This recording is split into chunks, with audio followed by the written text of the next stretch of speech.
Que faire après le baccalauréat? Chaque année, des centaines de milliers de futurs bacheliers se posent cette question. Avec une nouveauté pour la rentrée prochaine, la réforme de l'admission post-bac. Une inconnue supplémentaire à gérer visiblement pour ces futurs étudiants.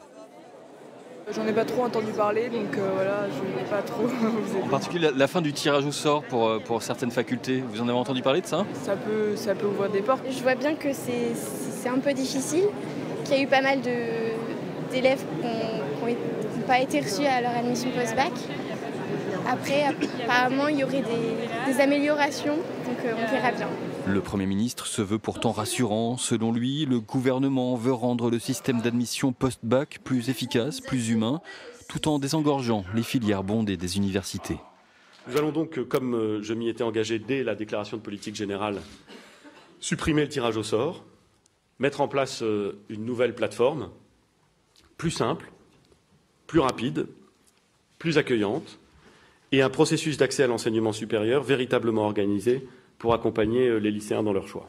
Les présidents d'université, eux, en savent maintenant un peu plus sur cette nouvelle plateforme. Fini, par exemple, les 24 vœux de formation. Il n'y en aura plus que 10 et non hiérarchisés. C'est-à-dire que l'on ne saura pas, par exemple, parmi les 5000 étudiants qui vont vouloir venir en psycho à l'université de Poitiers, combien souhaitent mettre en vœu 1 psychologie.